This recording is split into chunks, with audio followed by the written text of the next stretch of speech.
বারাকাতুহু। সবাই কেমন আছেন?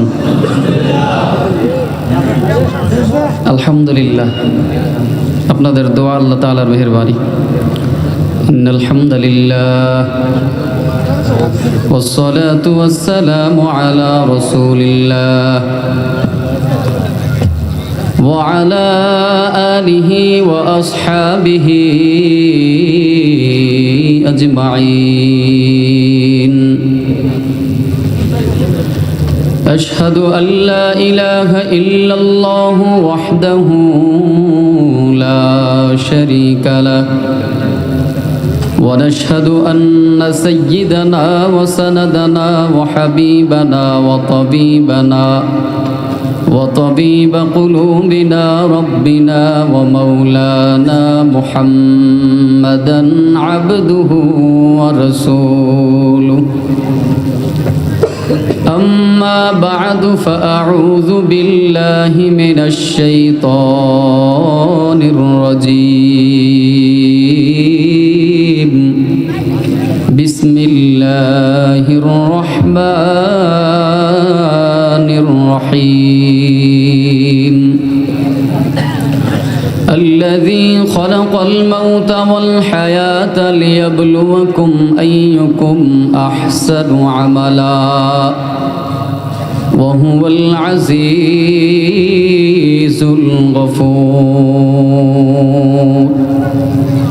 وقال تعالى في كلامه المجيد: لقد كان لكم في رسول الله أسوة حسنة لمن كان يرجو الله واليوم الآخر وذكر الله كثيرا.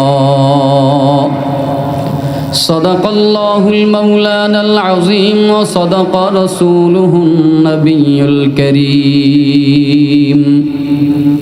قال رسول الله صلى الله عليه وسلم: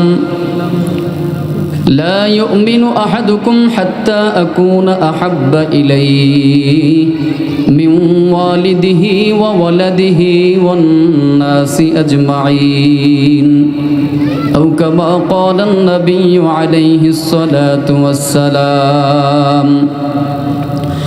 إن الله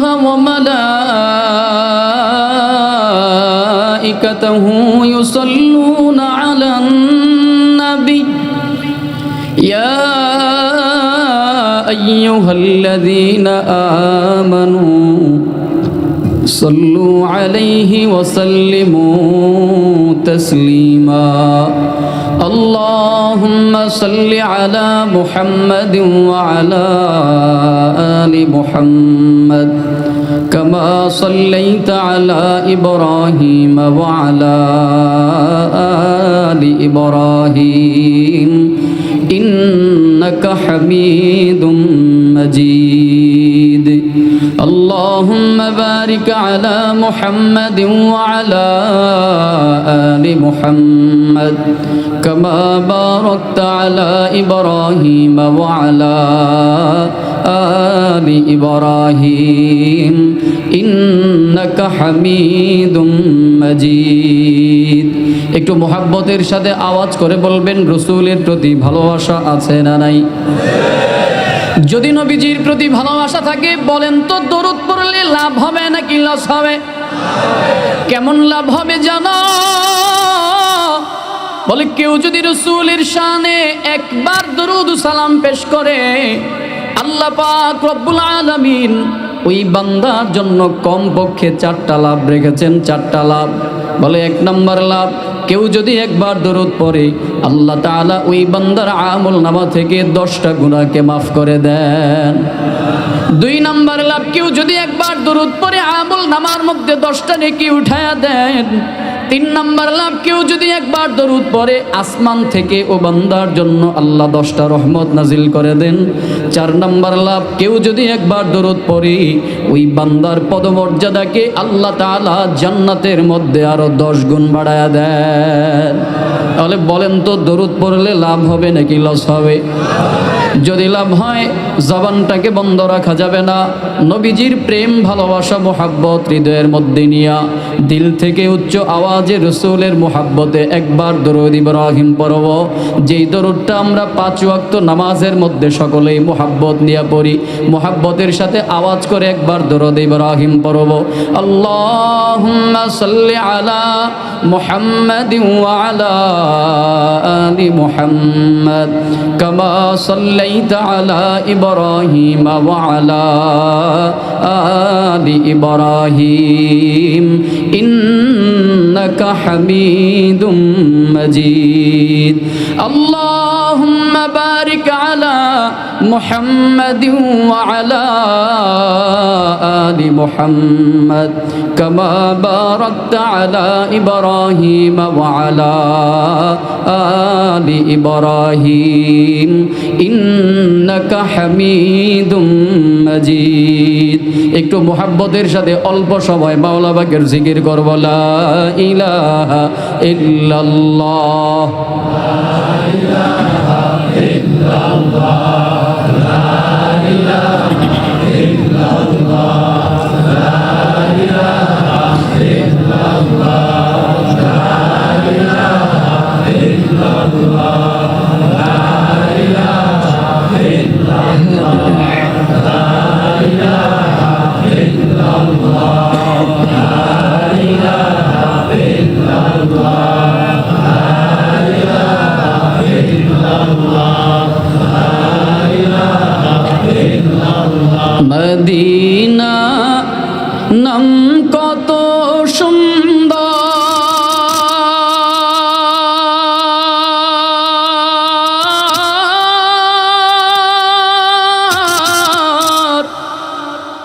মদিনা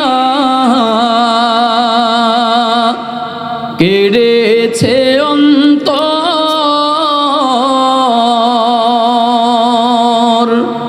মদিনা নাম কত সুন্দর, মদিনা কেড়েছে অন্তর।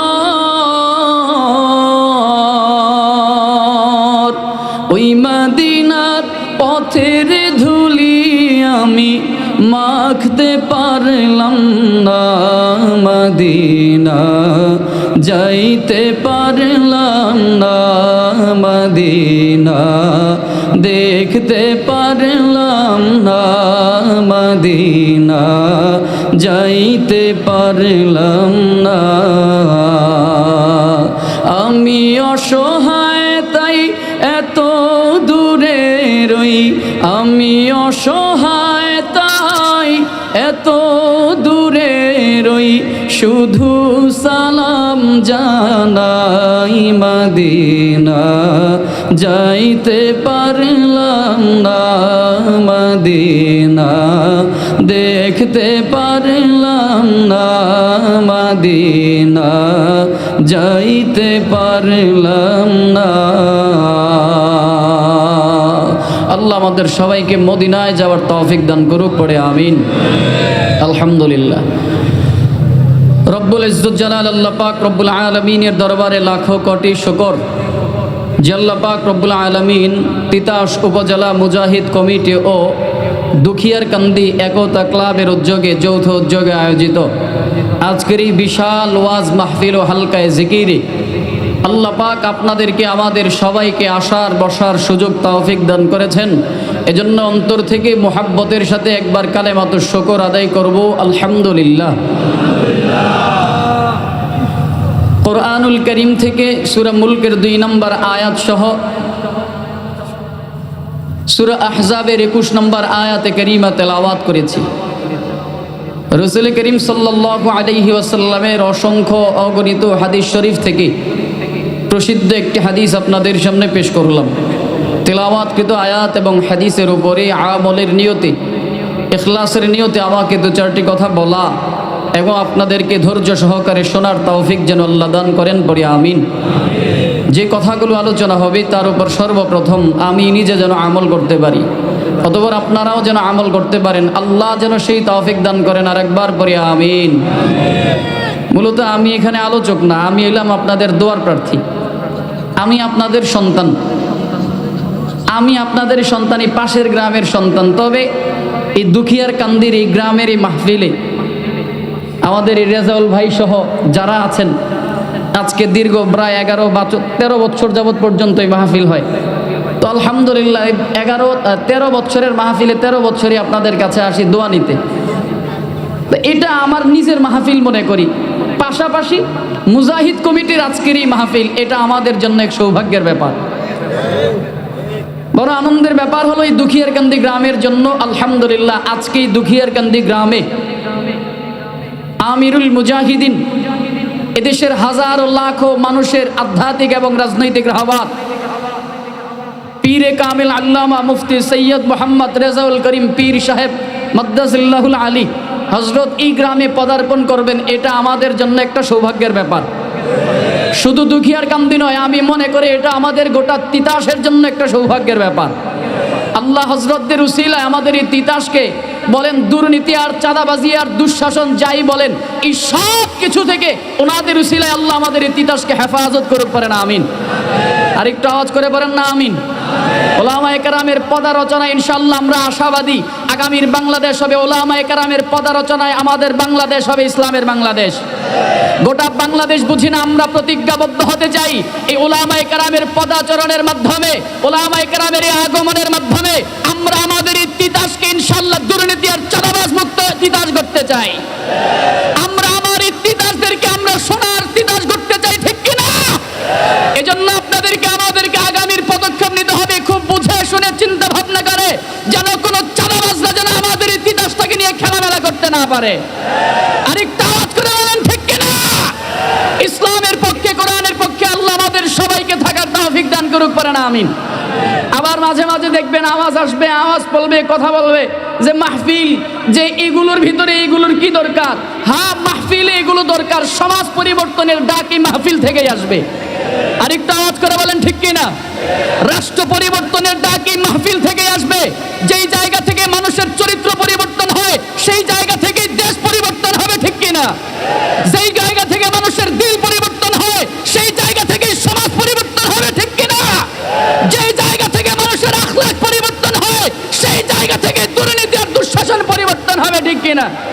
আল্লাহ আমাদের সবাইকে বোঝার তৌফিক দান করুক, পারেন আমিন। বলতে পারেন আপনার আমার পয়গম্বর কি দেশের জন্য এভাবে এমন কাজ করেছেন? আমি বলবো হ্যাঁ হ্যাঁ, তোমরা আমার পয়গম্বরের সিরাত পড়ে দেখো, তোমরা আমার রসুলের আদর্শ পড়ে দেখো। কি মনে করেছো তোমার আমার পয়গম্বর শুধুমাত্র একজন নবী আর পয়গম্বর ছিলেন? না না না, পয়গম্বরের সিরাত পড়ে দেখো, সিরাতে খাতামুল আম্বিয়া পড়ে দেখো, সিরাত ইবনে হিশাম পড়ে দেখো, সিরাত ইবনে ইসহাক পড়ে দেখো, আর রাহিকুল মাখতুম পড়ে দেখো, জাদুল মাআদ পড়ে দেখো। আপনার আমার পয়গম্বর শুধুমাত্র একজন নবী আর রাসূল ছিলেন না, আপনার আমার পয়গম্বর যেমন একজন রাসূল ছিলেন ঠিক তেমন একজন আপনার আমার পয়গম্বর রাষ্ট্রনায়ক ছিলেন। আপনার আমার পয়গম্বর যেমন একজন রাষ্ট্রনায়ক ছিলেন ঠিক তেমন আপনার আমার পয়গম্বর একজন আদর্শ সৈনিক ছিলেন। যেমন একজন আদর্শ সৈনিক ছিলেন ঠিক আপনার আমার পয়গম্বর একজন আদর্শ বিচারক ছিলেন। যেমন একজন আদর্শ বিচারক ছিলেন ঠিক তেমনই একজন আপনার আমার পয়গম্বর যুদ্ধের মহানায়ক ছিলেন। আল্লাহর কসম করে বলি যাই, আপনি কোন চরিত্রের কথা বলবেন?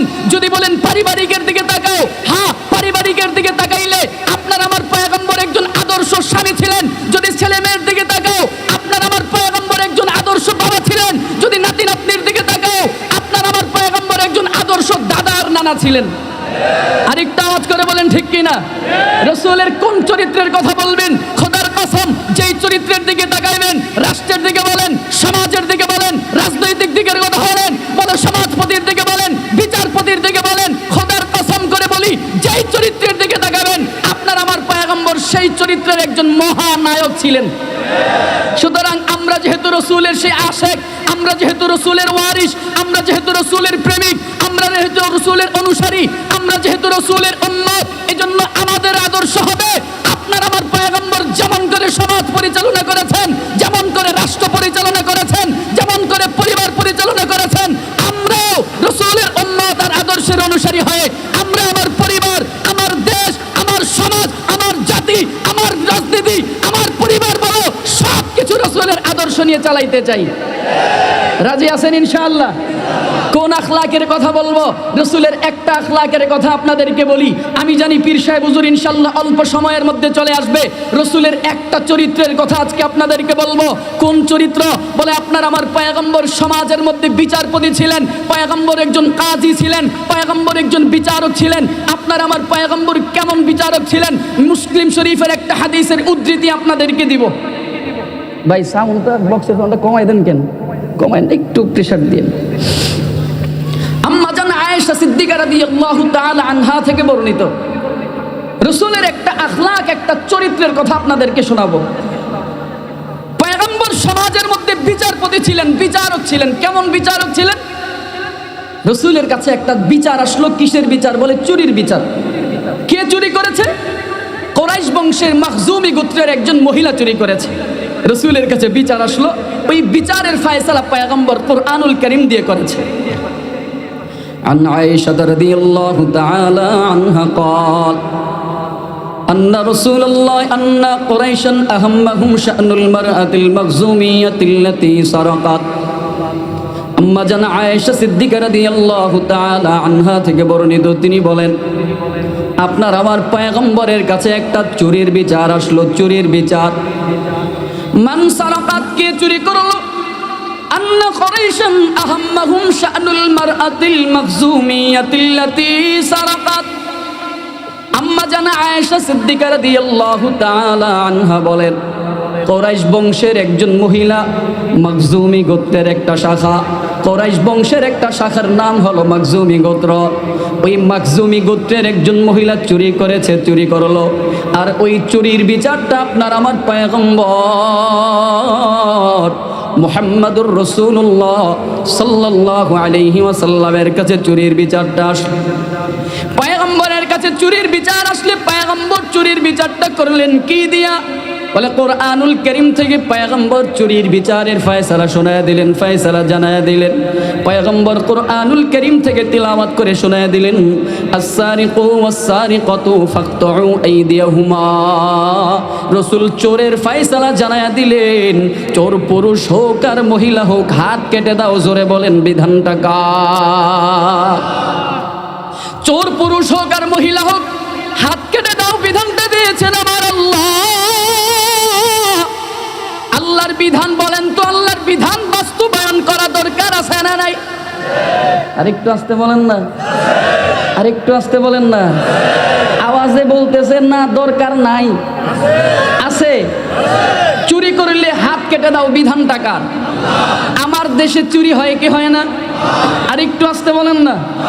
দুখিয়ার কান্দি, তিতাস, এই গোটা কুমিল্লায় বাংলাদেশে চুরি হয় কি হয় না? আমার দেশের রাষ্ট্রপ্রধানও চায় চুরি বন্ধ করার জন্য। দীর্ঘ 16 বছর যারা ছিল, অতীতেও যারা ছিল, স্বাধীনতার 54 বছরে প্রত্যেকেই চেয়েছে চুরি বন্ধ করতে, কিন্তু বন্ধ করতে পেরেছে? বর্তমান সরকারও চায় চুরি বন্ধ করতে, কিন্তু পেরেছে? আমাদের সমাজপতিরা চায়, পুলিশ প্রশাসনের ভাইয়েরা চায় চুরি বন্ধ করতে। বলেন তো চুরি বন্ধ হয় নাকি আরো বাড়ে? আর একটু জোরে বলেন না। বরঞ্চ ডাকাতি দিন দিন আরো বেড়ে চলছে। রাতের বেলা এই মেঘনা ব্রিজটা পার হয়ে ঢাকায় ঢোকা যায় না।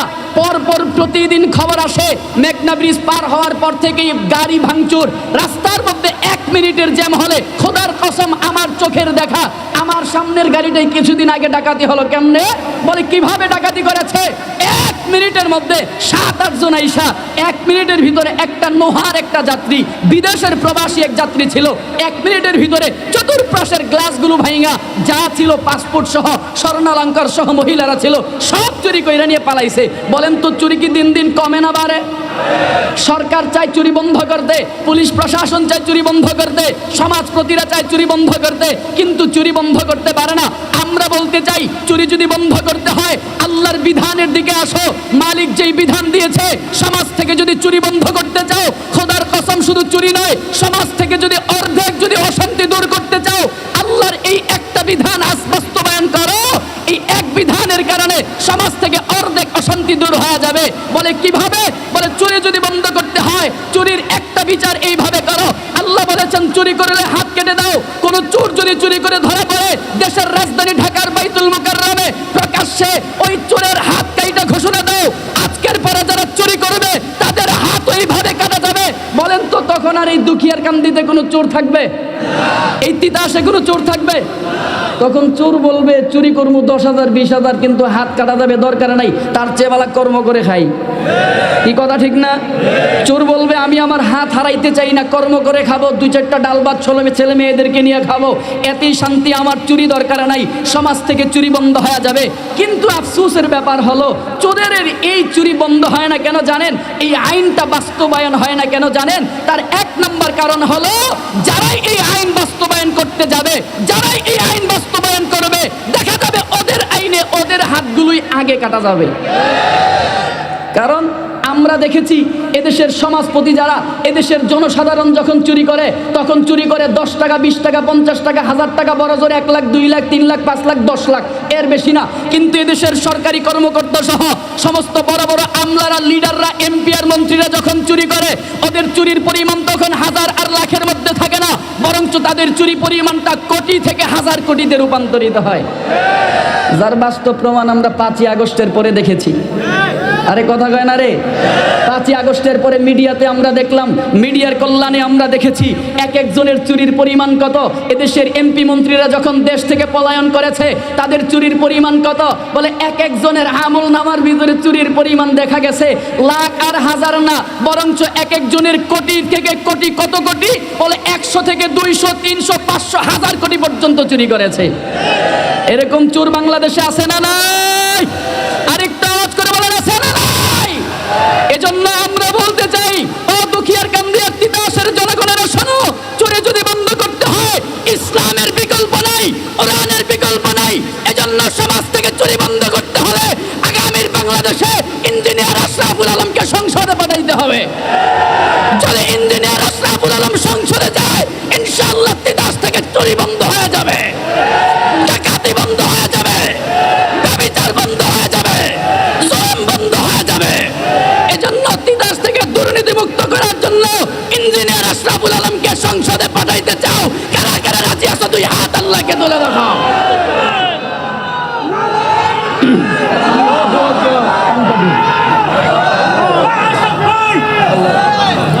রাজি আছেন ইনশাআল্লাহ? রাজি আছেন ইনশাআল্লাহ? আগামীর বাংলাদেশে ইসলামের বাংলাদেশ গড়ার জন্য উলামায়ে কেরামের বিকল্প কোনো ব্যবস্থা আরেকটু আওয়াজ করে বলেন আছে না নাই? আল্লাহ আমাদের বুঝার তৌফিক দান করুক, পারেন আমিন। আস-সারিকু ওয়াস-সারিকাতু ফাকতুউ আইদিয়াহুমা। নবীজি সাল্লাল্লাহু আলাইহি ওয়াসাল্লামের কাছে চুরির বিচার আসলো। পয়গম্বর চুরির বিচার করলেন। মান সারাকাত, কে চুরি করেছে? আম্মা জান আয়েশা সিদ্দিকা রাদিয়াল্লাহু তাআলা আনহা বলেন, আন্না কুরাইশান আহাম্মাহুম শা'নুল মারআতিল মাখজুমিয়াতিল্লাতী সারাকাত। কুরাইশ বংশের একটা শাখার নাম হলো মাখজুমি গোত্র। ওই মাখজুমি গোত্রের একজন মহিলা চুরি করেছে। পয়গম্বর চুরির বিচার করলো কিভাবে? কোরআনুল কারীম থেকে বিচার করে দিলেন, আস-সারিকু ওয়াস-সারিকাতু ফাকতুউ আইদিয়াহুমা। চোর পুরুষ হোক বা মহিলা হোক, সঙ্গে সঙ্গে হাত কেটে মালিকের আইন বাস্তবায়ন করে দাও। পয়গম্বর যখন এই চুরির বিচারের ফয়সালাটা সাহাবায়ে কেরামদেরকে জানায়া দিলেন, মজলিসের মধ্যে, ময়দানের মধ্যে বড় বড় সাহাবায়ে কেরাম ময়দানের মধ্যে বসা, বড় বড় সাহাবীরা বসা, আবু বকর, ওমর, উসমান, আলী, সব সাহাবায়ে কেরাম বসা। সাহাবায়ে কেরামের দিলের মধ্যে একটা টেনশন, দিলের মধ্যে একটা চিন্তা ঢুকে গেল। কি চিন্তা, কি টেনশন? সাহাবায়ে কেরামের দিলের মধ্যে তো আপনার আমার পয়গম্বরের মুহাব্বত,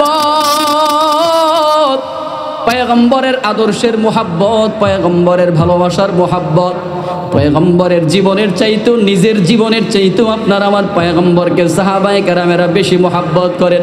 কারণ পয়গম্বর বলে দিয়েছেন, লা ইউমিনু আহাদুকুম হাত্তা আকুনা আহাব্বা ইলাইহি মিন ওয়ালিদিহি ওয়া ওয়ালাদিহি ওয়ান নাসি আজমাইন। ততক্ষণ পর্যন্ত তোমাদের মধ্য থেকে কেউ তোমরা পরিপূর্ণ ঈমানদার হতে পারবে না, বলে কতক্ষণ পর্যন্ত? হাত্তা আকুনা আহাব্বা ইলাইহি মিন ওয়ালিদিহি ওয়া ওয়ালাদিহি ওয়ান নাসি আজমাইন। রাসূল বলেন যতক্ষণ পর্যন্ত গোটা দুনিয়াতে যত মানুষ আছে সব মানুষের চাইতে বেশি মা বাবা আছে, স্ত্রী সন্তান আছে, বলে স্ত্রী সন্তান এবং মা বাবার চাইতেও বেশি, এমনকি মিন ওয়ালিদিহি আহাব্বা ইলাই, এমনকি নিজের জীবনের চাইতেও বেশি যতক্ষণ পর্যন্ত রাসূলকে মুহাব্বত ভালো না বাসবা, রাসূল বলেন ততক্ষণ পর্যন্ত তোমরা ঈমানদার হতে পারবা না। সাহাবায়ে কেরামের দিলের মধ্যে পয়গম্বরের মুহাব্বত, বলে পয়গম্বরের দিলের মধ্যে একটা টেনশন, চিন্তা ঢুকে যায়। বলে কি চিন্তা, কি টেনশন? সাহাবায়ে কেরাম চিন্তা করে দেখলেন যে এই মহিলাটা চুরি করেছে, এই মহিলাটা কুরাইশ বংশের একটা শাখার গোত্রের মহিলা, আর কুরাইশ বংশটা হলো আপনার আমার পয়গম্বরের বংশ, আর পয়গম্বরের বংশের মহিলার যদি চুরির দায়ে হাত কাটা যায়, হাত কাটা যায়, ইহুদিরা তখন আপনার আমার পয়গম্বরের বংশটাকে নিয়ে ঠাট্টা করবে, মস্কারি করবে, বিদ্রুপ করবে, বড় তিরস্কার করবে। সাহাবায়ে কেরাম এই বিষয়টা দিলের মধ্যে মানতে পারেন না।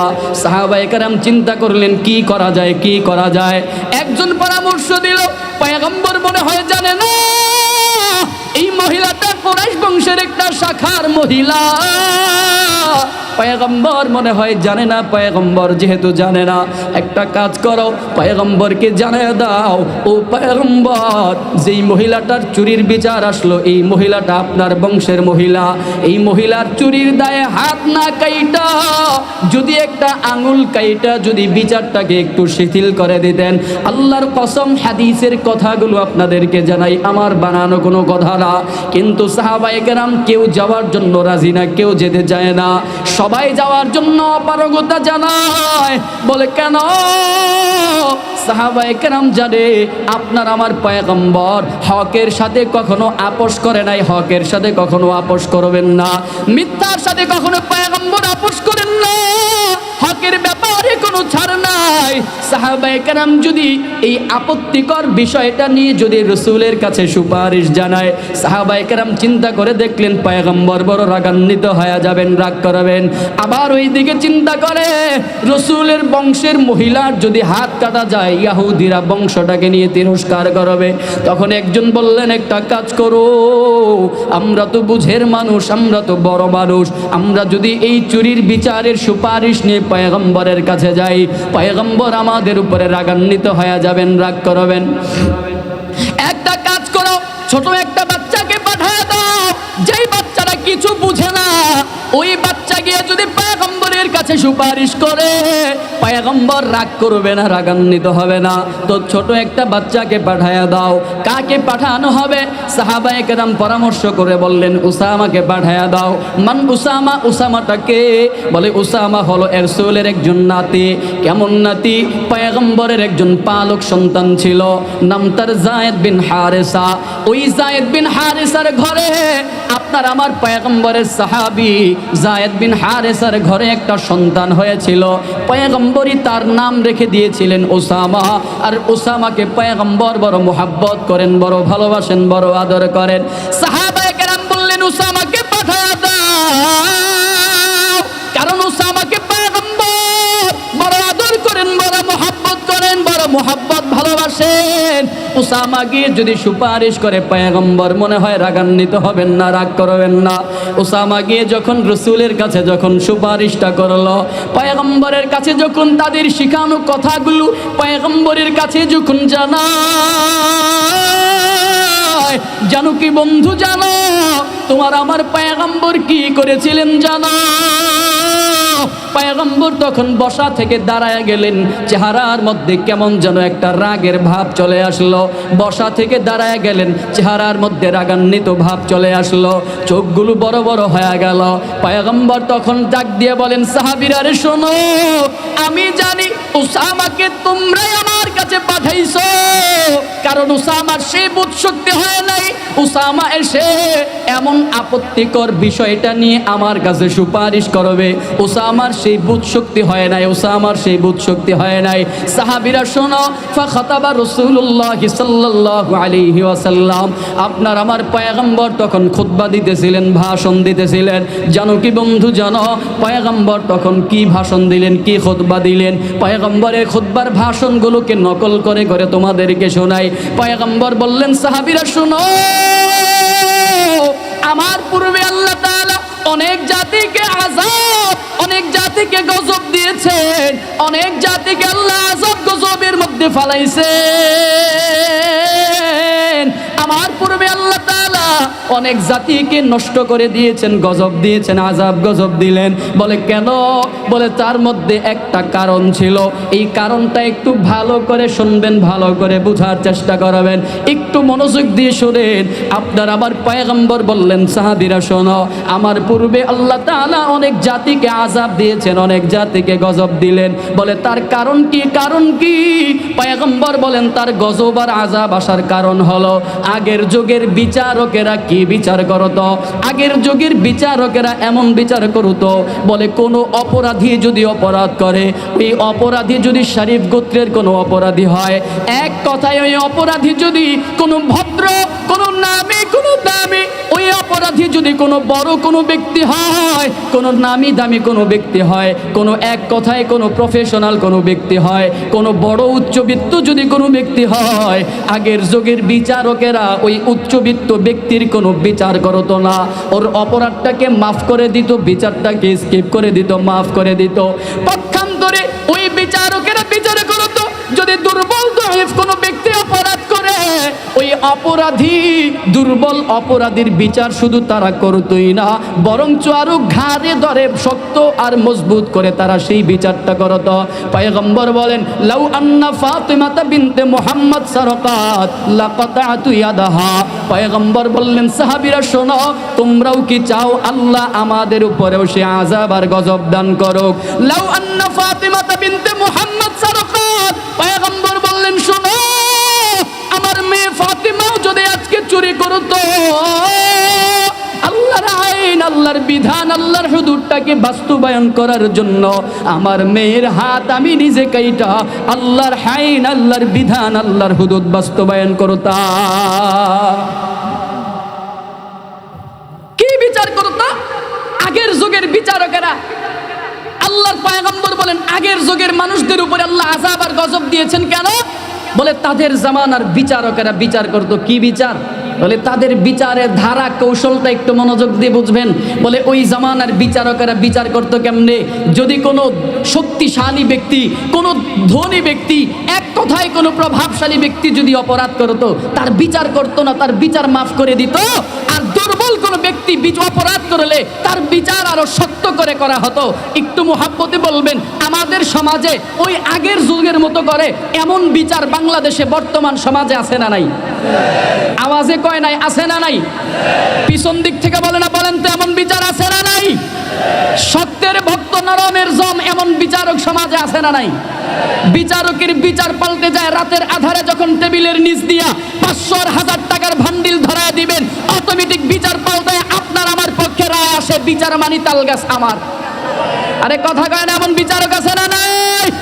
তুমি সুদের টাকায় প্রাসাদ গড়ো, ঘুষ ছাড়ো না, দিন দুঃখী না খেয়ে মরে খবরে রাখো না। তুমি সুদের টাকায় প্রাসাদ গড়ো, ঘুষ ছাড়ো না, দিন দুঃখী না খেয়ে মরে খবরে রাখো না। তুমি ঘুষ খেয়ে বিচার করো সাজিয়া প্রধান, তুমি কেমনে মুসলমান, তুমি কেমনে মুসলমান, কেমনে মুসলমান, তুমি কেমনে মুসলমান? একটু আওয়াজ দিয়ে বলেন, এমন মুসলমান আমাদের সমাজে আছে না নাই? এই বিচার ব্যবস্থাকে ভাঙতে চান কি চান না? এই বিচার ব্যবস্থাকে যদি ভাঙতে হয়, ইসলামী রাজনীতির কোনো বিকল্প নাই। এই দুর্নীতি আর এই বিচার ব্যবস্থাকে ভাঙতে হলে ইসলামের আইনের বিকল্প কোনো ব্যবস্থা হতে পারে না। এজন্য আপনাদেরকে ওয়াদাবদ্ধ হতে হবে, আগামীর বাংলাদেশকে ইসলামের বাংলাদেশ গড়ার জন্য যেই সময় যেই পদক্ষেপ নিতে হয়, ওই পদক্ষেপ নেওয়ার জন্য তৈরি আছেন তো ইনশাআল্লাহ? আল্লাহ আমাদের সবাইকে কবুলের মঞ্জুর করুক, পারেন আমিন। একটু মোহাব্বতে বলবেন রসুলের প্রতি ভালোবাসা আছে না নাই? আর একটু জোরে বলেন না, আছে না নাই? আর একটু জোরে বলেন না, রসুলের প্রতি মোহাব্বত আছে না নাই? আলহামদুলিল্লাহ, হযরত চলে আসছেন আমাদের আজকের কাঙ্ক্ষিত মেহমান। এদেশের হাজারো লাখো মানুষের আধ্যাত্মিক ও রাজনৈতিক ব্যাপার। হ্যাঁ, ইনশাআল্লাহ 5 থেকে 10 মিনিটের মধ্যে হুজুর চলে আসছে। 5 মিনিটের মধ্যে ইনশাআল্লাহ হুজুর চলে আসবে। আলহামদুলিল্লাহ পড়েন না, আর একটু আওয়াজ করে বলেন না আলহামদুলিল্লাহ। কেউ আওয়াজে কইতেছে রাগ করতেছেন নাকি? কি ঘুমাই গেছেন নাকি? রাগ করতেছেন না ক্ষুধা লাগছে? একটু আওয়াজ দিতে পারবেন ইনশাআল্লাহ? আর একটু আওয়াজ করে বলেন না, দিতে পারবেন ইনশাআল্লাহ? ঘুম ভাঙাইতে হবে, ঘুম ভাঙানোর আওয়াজ লাগবে। খাজার নামে মাজার করে দেখায় যারা খাজার শান, দিনে করে ভণ্ডামি আর রাত্রে মারে গাজায় টান। এমন পীর আছে না নাই? এমন ভণ্ড পীর সমাজে আছে না নাই? খাজার নামে মাজার করে দেখায় যারা খাজার শান, দিনে করে ভণ্ডামি আর রাত্রে মারে গাজায় টান। দিনে করে ভণ্ডামি আর রাত্রে মারে গাজায় টান। দাড়ি টুপি নাই রে কিছু আছে শুধু চুল, সুন্নতের খবর নাই সে আশিকে রাসূল।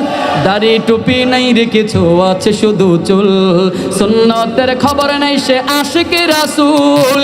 মাজারে সারা বেলা চলে ওই গাজার মেলা, ঠিক কিনা? মাজারে সারা বেলা চলে ওই গাজার মেলা, দেখলে যায় না চেনা মানুষ নাকি হনুমান। দিনে করে ভণ্ডামি আর রাত্রে মারে গাজায় টান। দিনে করে ভণ্ডামি আর রাত্রে মারে গাজায় টান।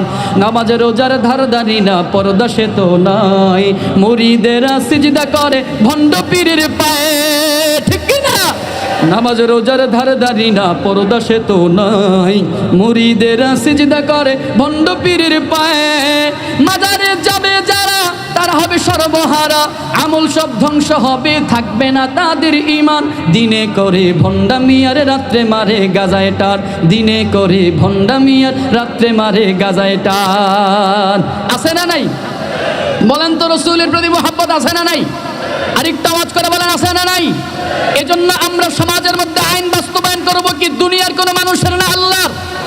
আদর্শ বাস্তবায়ন করব রসুলের না দুনিয়ার মানুষের? রাজি আছেন ইনশাআল্লাহ?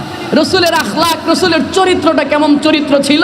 ওই যে একটু আগে দেখলাম রসুল বললেন, লাউ আন্না ফাতিমাতা বিনতে মুহাম্মদ সারাকাত, বলে আমার মেয়ে ফাতেমাও যদি আজকে চুরি করতো, লাকাতাতু ইয়াদাহা, আল্লাহর আইন আর আল্লাহর বিধানকে বাস্তবায়ন করার জন্য আমার মেয়ের হাত আমি নিজে কাইটা আল্লাহর বিধান বাস্তবায়ন করতাম।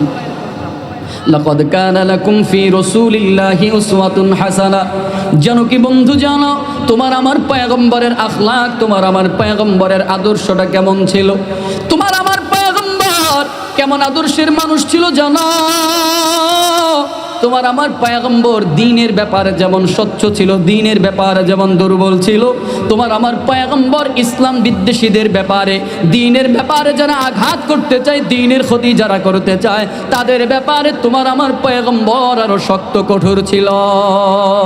জানো কি বন্ধু, জানো পয়গম্বর কেমন অধিকারী ছিলেন, কেমন আখলাকের অধিকারী ছিলেন? আল্লাহ পাক রব্বুল আলামিন তোমার আমার পয়গম্বরের আখলাকের ব্যাপারে জানায়া দেন, ওয়া ইন্নাকা আলা খুলুকিন আযীম। পয়গম্বরের আখলাকটা হলো আযীম চরিত্র, পয়গম্বরের আখলাকটা হলো মহান চরিত্র, পয়গম্বরের আখলাকটা হলো বিশাল। যেই চরিত্র আল্লাহ তাআলা জমিনের আর কাউকে দেয় নাই, যেই চরিত্র আল্লাহ তাআলা পৃথিবীর আর কাউকে দান করে নাই, আসমানের নিচে জমিনের উপরে আল্লাহ তাআলা এমন চরিত্র আর কাউকে দেয় নাই।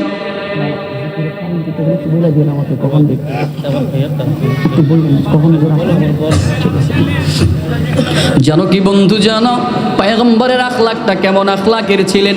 গোটা জিন্দগিটা এই আপনাকে আমাকে জাহান্নামের আগুন থেকে বাঁচাবার জন্য পয়গম্বর পেরেশানি করেছেন।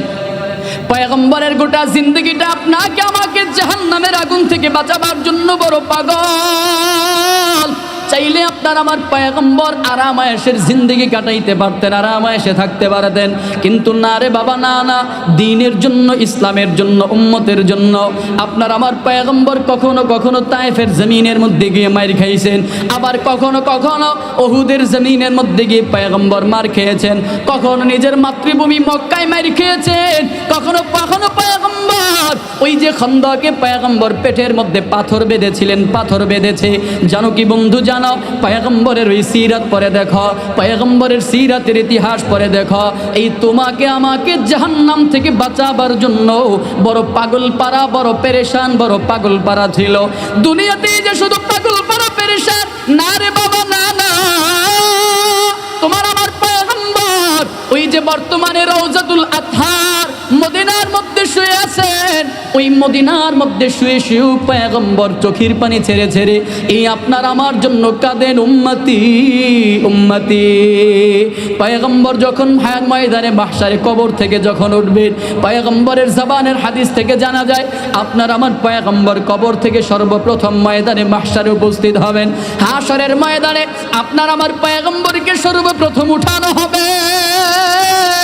পয়গম্বর সর্বপ্রথম কবর থেকে ওঠার পরে পয়গম্বর তাকায়া দেখবেন গোটা ময়দানে মাহশার জুড়ে, হাশরের ময়দান জুড়ে কেউ নাই, কেউ নাই, কেউ নাই, আপনার আমার পয়গম্বর একা, পয়গম্বর একা। পয়গম্বর তখন চোখের পানি ছেড়ে দিয়ে বলবেন, আল্লাহ, আমার উম্মতের বিচার আমাকে না দেখায়া তুমি মনে হয় করে ফেলেছ, আমার উম্মতকে আমাকে না দেখাইয়া, আমাকে না জানায়া মনে হয় তুমি আমার উম্মতের বিচারের ফয়সালা করে আমার উম্মতকে তুমি মনে হয় জাহান্নামের ফয়সালা করে দিছো। ও দয়ার মালিক শোনো, তোমার ইজ্জতের কসম করে বলি, আমার একটা উম্মতকেও যদি আজকে তুমি জাহান্নামে পাঠাও, আমি কিন্তু তোমার সেই বানানো জান্নাতের মধ্যে যাব না, জান্নাতে ঢুকবো না। ওরে বন্ধু, এই ময়দানে মাহশারে তোমার আমার পয়গম্বর উম্মতের জন্য বড় পাগল পারা থাকবে। কেমন পাগল পারা থাকবে জানো? আল্লাহ পাক রব্বুল ইজ্জত জালাল সূরা হুদের 105 নম্বর আয়াতে কারিমার মধ্যে আল্লাহ তাআলা জানায়া দেন, ইয়াউমা ইয়াতি লা তাকাল্লামু নাফসুন ইল্লা বিইذনি ফামিনহুম শাকিয়্যুন ওয়া সাঈদ। আল্লাহ পাক রব্বুল ইজ্জত জালাল, আল্লাহ পাক রব্বুল আলামিন বলেন, এমন একটা দিন আসবে যেই দিন মানুষগুলো কোনো কথা বলতে পারবে না। লা তাকাল্লামু নাফসুন ইল্লা বিইذনি, বলে আল্লাহর অনুমতি ব্যতীত, আল্লাহর অনুমতি ছাড়া কোনো মানুষের কোনো ক্ষমতা নাই, কোনো মানুষের কোনো পাওয়ার নাই কোনো কথা বলবে। ওই দিন বন্ধু জানা, তুমি আমি সেই দিন কি করব জানা? তুমি আমি ওই দিন মুজরিমের মতো হাঁটু দুইটা জমিনের মধ্যে গাইরা চোখের পানি ছেড়ে ছেড়ে দিলে দিলে আল্লাহর কাছে বলবো, আল্লাহ আমাকে বাঁচাও, আমাকে বাঁচাও, আমাকে বাঁচাও। লা তাকাল্লামু নাফসুন ইল্লা বিইذনি, কেউ কোনো কথা বলতে সাহস করবে না, কেউ কোনো কথা বলবে না, কেউ কোনো কথা বলার সাহস করবে না। তাফসিরে জাকারিয়া সহ বিভিন্ন তাফসিরের গ্রন্থগুলোতে পাওয়া যায়, এই জায়গার ব্যাখ্যার মধ্যে পাওয়া যায় আপনার আমার পয়গম্বর জানাইয়া দেন, ওই দিন নবী পয়গম্বরেরা আল্লাহর অনুমতি নিয়া, আল্লাহর অনুমতি সাপেক্ষে ওই দিন নবী পয়গম্বরেরা কথা বলবে। তবে জানো কি বন্ধু, জানো নবী পয়গম্বরেরা ওই দিন কি বলবে জানো? ইয়াকুলু আদামু সফিউল্লাহি আলাইহিস সালামু নাফসি ওয়া ইয়াকুলু নূহ নাজিহুল্লাহি আলাইহিস সালামু নাফসি ওয়া ইয়াকুলু ইউসুফ সিদ্দিকুল্লাহি আলাইহিস সালামু নাফসি ويقول موسى كليم الله عليه السلام نفسه ويقول إبراهيم خليل الله عليه السلام نفسه। জানো কি বন্ধু, জানো ওই দিন আদম নবী চোখের পানি ছেড়ে দিয়ে বলবে, আল্লাহর অনুমতি নিয়ে আদম নবী বলবেন, আল্লাহ আমাকে বাঁচাও, আমাকে বাঁচাও। মুসা নবী বলবেন, আল্লাহ আমাকে বাঁচাও।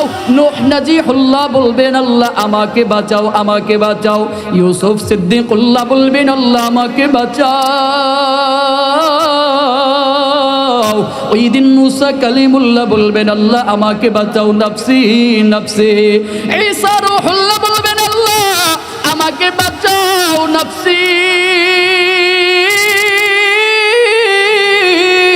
ওই দিন সব নবী পয়গম্বররা এক কথায় আদম নবী থেকে শুরু করে ঈসা নবী পর্যন্ত সব নবী পয়গম্বরদের জবানে আওয়াজ, আল্লাহ আমাকে বাঁচাও, আমাকে বাঁচাও, আমাকে বাঁচাও।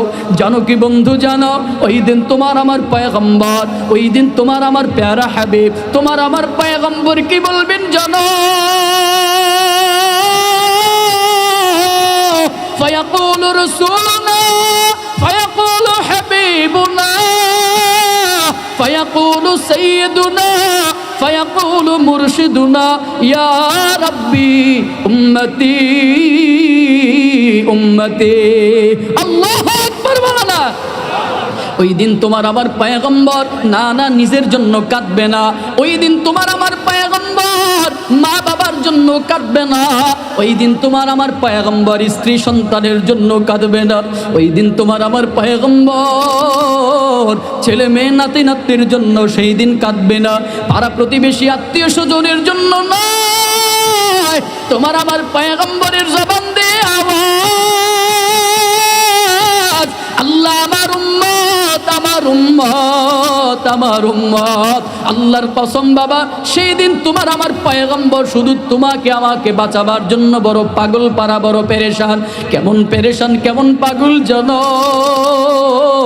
ওই দিন পয়গম্বর আকরাম সাল্লাল্লাহু আলাইহি ওয়াসাল্লাম একটা দৌড় দিয়ে চলে যাবে 7টা জাহান্নামের দরওয়াজার গোড়ায়, আরেকটা দৌড় দিয়ে চলে যাবে ওই যে মিজানের নেকের পাল্লার গোড়ায়। 7টা জাহান্নামের দরওয়াজায় ঘোরাফেরা করবে, না জানি আমার উম্মতকে টাইনা টাইনা জাহান্নামের ফেরেশতারা আমার উম্মতকে টাইনা টাইনা জাহান্নামে নিয়ে যায় কিনা। সেইখানে কিছু সময় থাকার পরে পয়গম্বরের মাথার মধ্যে চিন্তা চলে আসবে, আরে আমার উম্মতের না জানি গুনাহের পাল্লাটা ভারী হয়ে গেল কিনা, আমার উম্মতের না জানি নেকের পাল্লাটা হালকা হয়ে গেল কিনা। এই চিন্তা করে পয়গম্বর আরেকটা দৌড় দিয়ে চলে যাবে ওই যে মিজানের পাল্লার গোড়ায়। সেইখানে কিছু সময় থাকার পরে পয়গম্বরের মাথার মধ্যে চিন্তা, টেনশন, না জানি আমার উম্মত ওই যে 30,000 বছরের রাস্তা পুলসেরাত, যেই পুলসেরাতের দৈর্ঘ্য হবে লম্বা হবে 30,000 বছরের রাস্তা, যেই পুলসেরাত হবে চুলের চাইতেও চিকন, ধার হবে হীরার চাইতেও ধার। দুঃখবাদকার যারা এরা কাইটা কাইটা নিচে আগুনের মধ্যে জাহান্নামের আগুনের মধ্যে পড়ে যাবে, যারা নেককার এরা বিদ্যুতের গতিতে এরা সেই 30,000 বছরের রাস্তা পার হয়ে যাবে। পয়গম্বরের মাথার মধ্যে চিন্তা, টেনশন, না জানি আমার উম্মত ওই পুলসেরাত পাড়ি দিতে না পাইরা ওই কাইটা কাইটা জাহান্নামের আগুনের মধ্যে নিক্ষিপ্ত হয়ে গেল কিনা।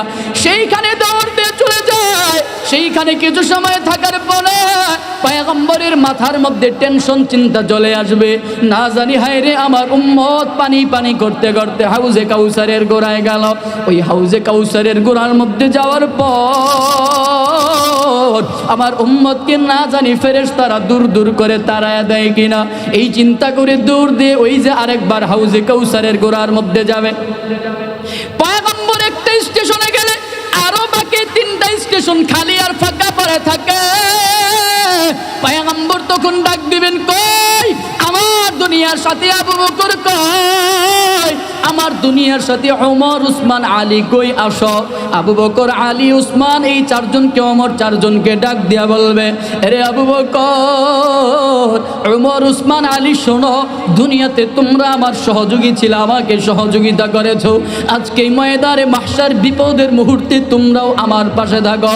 আবু বকরকে দায়িত্ব দেওয়া হবে, এরে যাও আবু বকর যাও, ওই 30,000 বছরের রাস্তা পুলসেরাতের পুলের গোড়ার মধ্যে চলে যাও, গিয়ে দেখবা 30,000 বছরের রাস্তা পুলসেরাত। যারা নেককারেরা বিদ্যুতের গতিতে পার হয়ে যাবে, যারা বদকারেরা সেই পুলসেরাতের গোড়ের মধ্যে গোড়ার মধ্যে আটকা পড়ে যাবে। আবু বকর তোমার দায়িত্ব হলো, যদি দেখো যারা আটকা পড়ে আছে তাদের কপালের মধ্যে যদি দেখো উম্মতি মুহাম্মাদের ছাপ দেখা যায়, যদি দেখো তাদের কপালের মধ্যে আমি পয়গম্বর, আমি রাসূলের ভালোবাসার ছাপ তাদের কপালে দেখা যায়,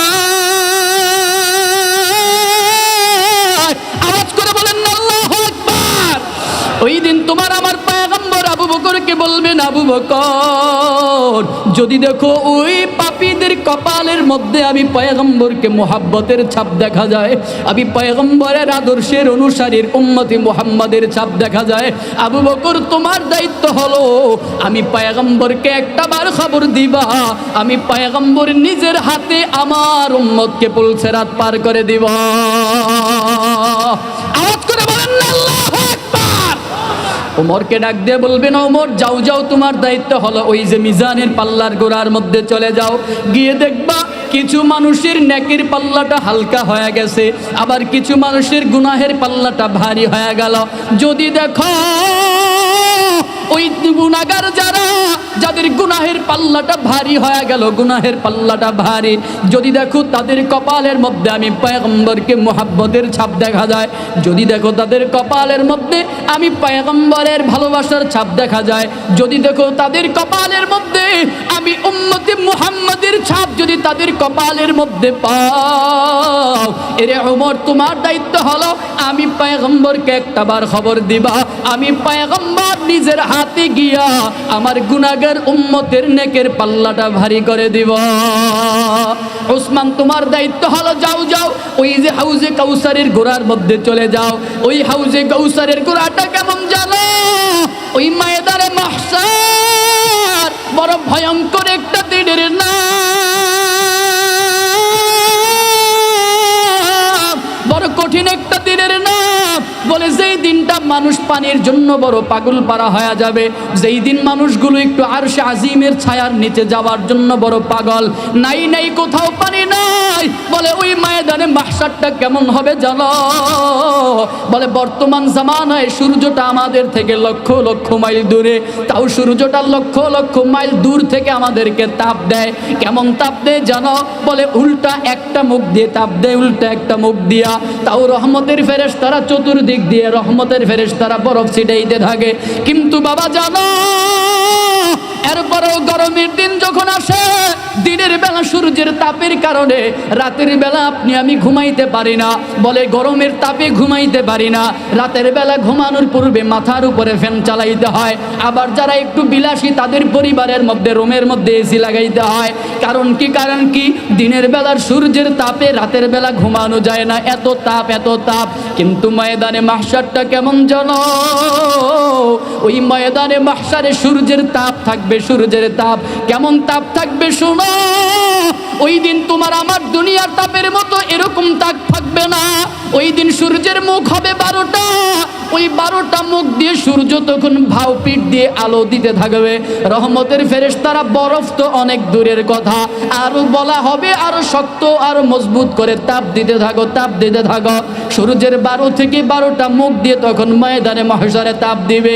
ওই সূর্যের তাপে নিচের জমিনটা হয়ে যাবে তামা। ওই ময়দানে মানুষগুলো কেমন পাগল থাকবে জানো? সূর্যের তাপে মানুষগুলো টিকতে পারবে না, টিকতে পারবে না, টিকতে পারবে না।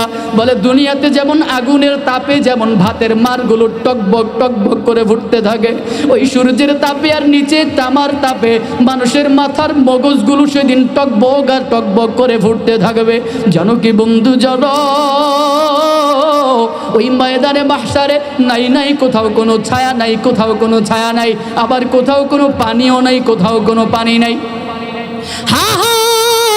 বলে দুইটা জায়গার মধ্যে দুইটা জিনিস আছে, একটা জায়গায় হলো মালিকের আরশে আজিমের ছায়া, আরেকটা জায়গায় হলো হাউজে কাউসারের পানি। ওই দিন মানুষগুলো সূর্যের তাপে ভিতরটা একেবারে শুকাইয়া যাবে, কলিজাটা পানির পিপাসায় এত পরিমাণে শুকাইয়া যাবে। বলে কলিজা পর্যন্ত শুকাইয়া জিহ্বাটা একেবারে নাভি পর্যন্ত বের হয়ে চলে আসবে। নাই ওই দিন কোথাও ছায়া নাই, ওই দিন কোথাও পানি নাই, আরশে আজিমের ছায়া ব্যতীত অন্য কোথাও ছায়া নাই, হাউজে কাউসারের পানি ব্যতীত ওই দিন কোনো পানি নাই। মানুষগুলো সেই দিন পানির জন্য পাগল পারা হয়ে যাবে। ওই আরশে আজিমের ওই যে হাউজে কাউসারের পানির সন্ধান পাইয়া মানুষগুলো পানি পান করার জন্য হাউজে কাউসারের দিকে রওনা হয়ে যাবে। কিন্তু ফেরেশতারা দূর দূর দূর দূর করে তাড়াইয়া দিবে। পয়গম্বর আকরাম সাল্লাল্লাহু আলাইহি ওয়াসাল্লাম উসমানকে ডাক দিয়ে বলবেন, রে উসমান, তোমার দায়িত্ব হলো ওই যে যাও যাও হাউজে কাউসারের গোড়ার মধ্যে যাও, হাউজে কাউসারের গোড়ার মধ্যে গিয়ে দেখবা ফেরেশতারা কিছু মানুষকে পানি না দিয়া দূর দূর করে তাড়াইয়া দেয়।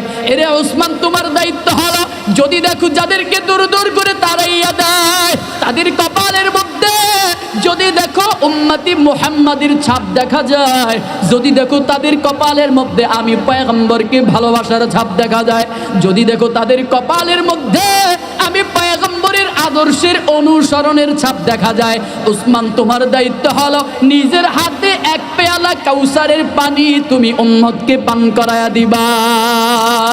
আলীকে ডাক দিয়ে বলবে রে আলী যাও যাও, তোমার দায়িত্ব হলো ওই যে 7টা জাহান্নামের দরওয়াজা গিয়ে পাহারা দাও। আলীকে বলবেন রে আলী 7টা জাহান্নামের দরওয়াজা গিয়ে পাহারা দাও, যদি দেখো আমার কোন উম্মতকে টাইনা জাহান্নামের ফেরেশতারা টেনে টেনে জাহান্নামের মধ্যে নিক্ষিপ্ত করার জন্য নিয়ে যায়। আলী তোমার দায়িত্ব হলো যদি দেখো তাদের কপালের মধ্যে আমি পয়গম্বরের মুহাব্বতের ছাপ দেখা যায়, যদি দেখো তাদের কপালের মধ্যে আমি রসুলকে ভালোবাসার ছাপ দেখা যায়, আলী তোমার দায়িত্ব হলো তুমি মুহাব্বতের সাথে আমি পয়গম্বরকে একটাবার খবর দিবা, আমি রসুল গিয়া আমার ওই উম্মতকে জাহান্নামের আযাব থেকে বাঁচাইয়া জান্নাতে দিয়ে দিবা। আল্লাহু আকবার বলেন না। একটু মায়ার মুহাব্বতের ওই মায়ার নবীর প্রতি জোরে বলবেন ভালোবাসা আছে না নাই? আরেকটা আওয়াজ করে বলেন আছে না নাই? ওই মায়ার নবীর প্রতি আপনার আমার ভালোবাসা আছে না নাই? যার জবানটা বন্ধ থাকবে মনে করব তার রসুলের প্রতি ভালোবাসা নাই। আরেকটা আওয়াজ করে বলবেন রসুলের প্রতি ওই মায়ার নবীর প্রতি আপনার আমার ভালোবাসা আছে না নাই? যদি ওই মায়ার নবীর প্রতি ভালোবাসা থাকে আমরা স্পষ্ট বলতে চাই এই বাংলার জমিনটা হলো আশিকের রসুলের জমিন, ঠিক কিনা? আমরা বলতে চাই এই বাংলার জমিন হলো নবীর প্রেমিকদের জমিন, আমরা বলতে চাই এই বাংলার জমিন হলো শাহজালাল শাহপরানের জমিন, আমরা বলতে চাই এই বাংলার জমিন উজানিওয়ালাদের জমিন, এই বাংলার জমিন চরমনাইওয়ালাদের জমিন, এই বাংলার জমিন কুতুবুল আলম সৈয়দ ফয়জুল ফজলুল করিম রহমাতুল্লাহর জমিন। আমরা বলতে চাই এই বাংলার জমিনের মধ্যে মাঝে মাঝে গোটা কয়েক নাস্তিক বেঈমানদেরকে দেখতে চাই, মাঝে মাঝে গোটা কয়েক নাস্তিক বেঈমানকে দেখতে পাই যারা আমার নবীর ইজ্জতের উপরে আঘাত করে, দ্বীনের উপরে আঘাত করে, ইসলামের উপরে আঘাত করতে চায়। আমরা বলি শোনো শোনো, এই বাংলার জমিন কোন তোমাদের বাপদাদার জমিন না, এই বাংলার জমিন খেটে খাওয়া তৌহিদ প্রিয় মুসলমানের জমিন, এই বাংলার জমিন খেটে খাওয়া মুসলমানের জমিন, উজানিওয়ালাদের জমিনের মধ্যে চরমনের কুতুবুল আলম ফজলুল করিমের এই দেশের মধ্যে কোন নাস্তিক বেঈমান ইসলাম বিদ্বেষীরা আমার মায়ার নবীর ইজ্জতের উপরে কেউ যদি আরেকবার আঘাত করতে চায় আমরা নবীর প্রেমিকেরা ওই কুলাঙ্গারের জিহ্বাকে টেনে কুকুরকে খাইয়ে দেব। রাজি আছেন ইনশাআল্লাহ? মায়ার নবীর প্রতি মুহাব্বত ভালোবাসা আছে না নাই? আরেকটু আওয়াজ করে বলেন আছে না নাই? যদি কখনো ডাক আসে ইসলাম রক্ষার জন্য, মায়ার নবীর ইজ্জতের রক্ষার জন্য, যদি কখনো ডাক আসে আমাদের আলেম, আমাদের মাথার তাজ ফয়জুল করিম, আমাদের মাথার তাজ সৈয়দ মুফতি রেজাউল করিম হাফিজাহুল্লাহ পীর সাহেব চরমনায় যদি ডাক দেয় নবীর ইজ্জত রক্ষার জন্য, দ্বীন রক্ষার জন্য, তোমাদেরকে রাজপথে নামতে হবে, দ্বীন রক্ষার জন্য রক্ত দিতে হবে, জীবন দিতে হবে। কারা কারা দ্বীনের জন্য রক্ত জীবন দিতে তৈরি আছো? দুই হাত আল্লাহকে তুলে দেখাও।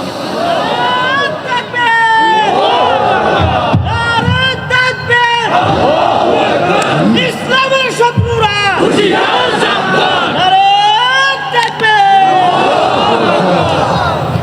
স্পষ্ট কথা, এই দেশ ওলামায়ে কেরামের দেশ।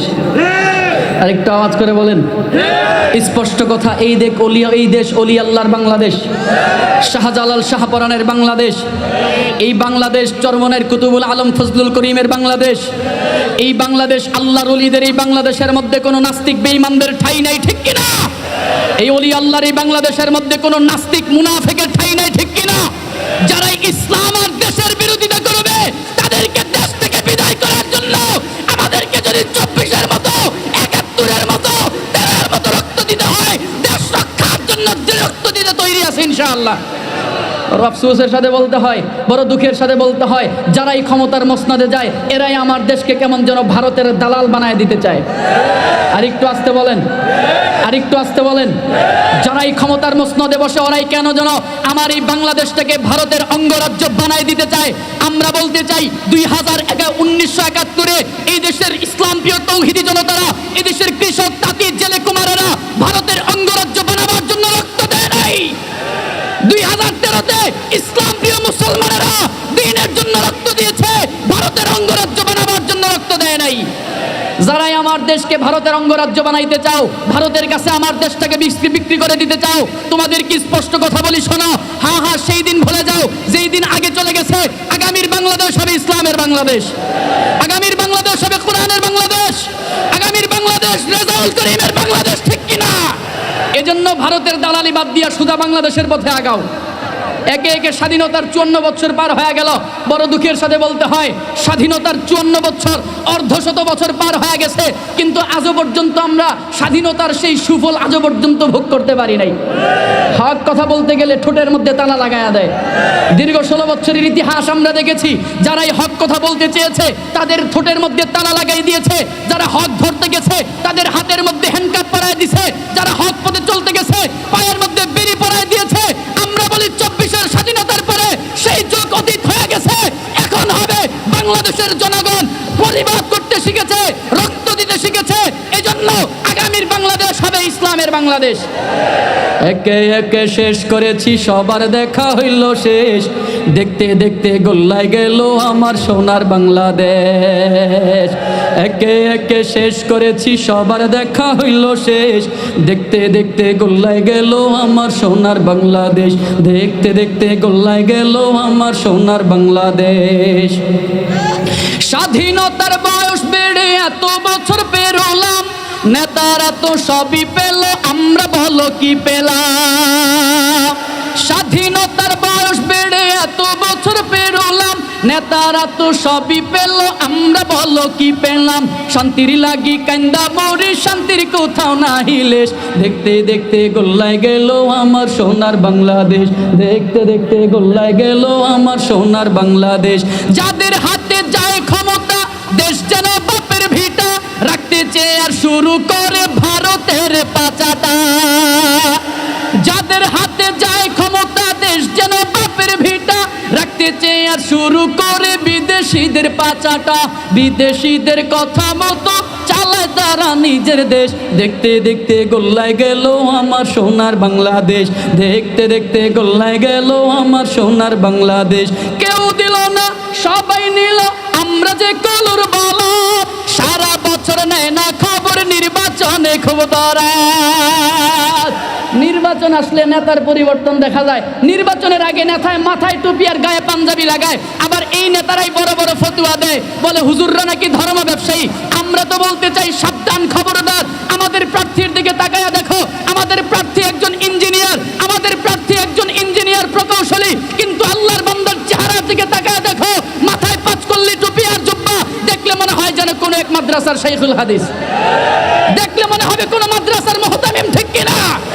একটু বলেন তো, এই নেতা যদি, প্রার্থী যদি, আমাদের এই নেতা যদি নির্বাচিত হয়, তাহলে বলবেন মুহাব্বতে, এই নেতা কি কোনো দুর্নীতি করবে? আর একটু জোরে বলেন না, এখন শেষ। তাহলে বলেন তো, আগামীর বাংলাদেশ আমরা কোন পুঁজিবাদী নেতার আদর্শের রাজনীতি আমরা করব? রাজি আছেন ইনশাআল্লাহ? যেই নেতার দাঁড়ে দাঁড়ে জনগণ ঘুরতে হয়, সেই নেতার রাজনীতি আমরা করতে চাই না। আমরা রাজনীতি করব মুহাম্মদুর রাসূলুল্লাহর রাজনীতি, আমরা রাজনীতি করব উলামায়ে কেরামের রাজনীতি, যেই নেতারা জনগণের পিছনে পিছনে দৌড়াবে। আরে কথা কয় না? আরেকটা আওয়াজ করে বলেন, ঠিক কিনা? এজন্য আমরা আগামীর বাংলাদেশকে ইসলামের বাংলাদেশ বানাবো, পরে না আমিন। এবার একটু মুহাব্বতে, আমাদের পিসা হুজুর চলে আসার সময় হয়ে গেছে, কথার মধ্যে ভুল ত্রুটি থাকলে মাফ করে দিন। সবাই একটু মুহাব্বতে জিকির করব।